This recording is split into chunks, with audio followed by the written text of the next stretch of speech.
les ambassadeurs, mesdames et messieurs, je suis ravi aujourd'hui d'être parmi vous ce soir.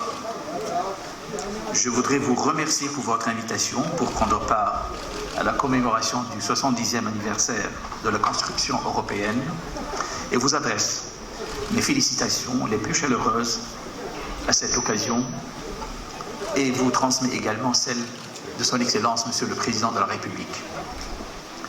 Le 9 mai 1950, la déclaration Schuman a constitué l'acte fondateur de la construction européenne.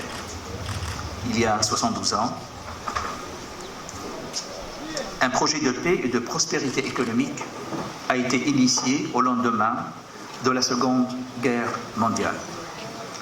D'une ambitieuse idée de coopération industrielle et économique est né un modèle d'intégration unique, un modèle d'intégration qui inspire.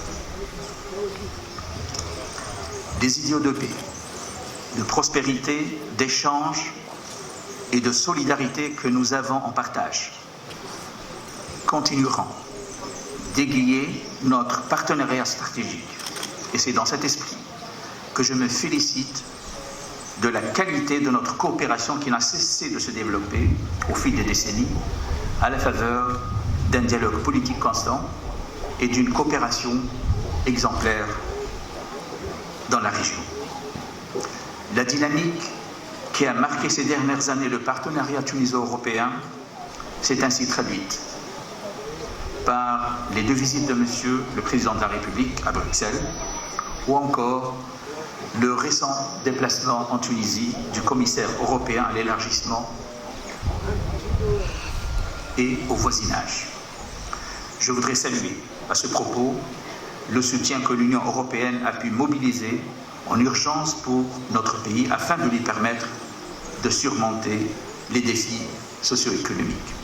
Je demeure convaincu que le moment est plus que jamais propice pour renforcer davantage cet appui afin de continuer d'accompagner notre pays sur la voie de la consolidation démocratique et de soutenir dans la conjoncture actuelle les efforts du gouvernement pour mettre en œuvre des réformes visant à asseoir les bases d'un modèle socio-économique résilient et durable. À ce propos, je voudrais, Monsieur l'ambassadeur, et à toute l'assistance, que la Tunisie demeurera irréversiblement démocratique. Mesdames et messieurs, en capitalisant sur le socle mis en place depuis près d'un demi-siècle, notre partenariat gagnerait à se réinventer en explorant des créneaux novateurs de coopération. J'espère tout particulièrement évoquer l'économie verte, la transition numérique, les énergies renouvelables, la recherche scientifique, la santé et la sécurité alimentaire, des secteurs qui s'imposent avec plus d'assistance dans le contexte international actuel.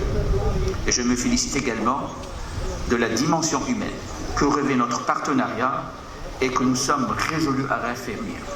Je rappelle dans ce cadre la participation de notre pays à Horizon 2020 et à Europe Créative et sa récente adhésion à la nouvelle génération de ces 2 programmes cadres, ainsi que sa participation à Erasmus+. Je voudrais souligner que la promotion de l'association des pays du sud de la Méditerranée à ces programmes approfondira sans doute les échanges scientifiques et culturels entre les 2 rives, redonnera l'espoir aux jeunes de la région et contribuera à inscrire la migration dans une logique constructive en donnant toute sa substance à la mobilité dans son acception la plus large. Excellences, Mesdames et Messieurs, c'est dans le contexte actuel, émaillé de défis communs, tels que les répercussions de la crise sanitaire, la décroissance de l'économie mondiale, les changements climatiques et la recrudescence des conflits dans nos voisinages immédiats, que la solidarité, principal moteur de l'intégration européenne, regagne une acuité toute particulière dans nos relations.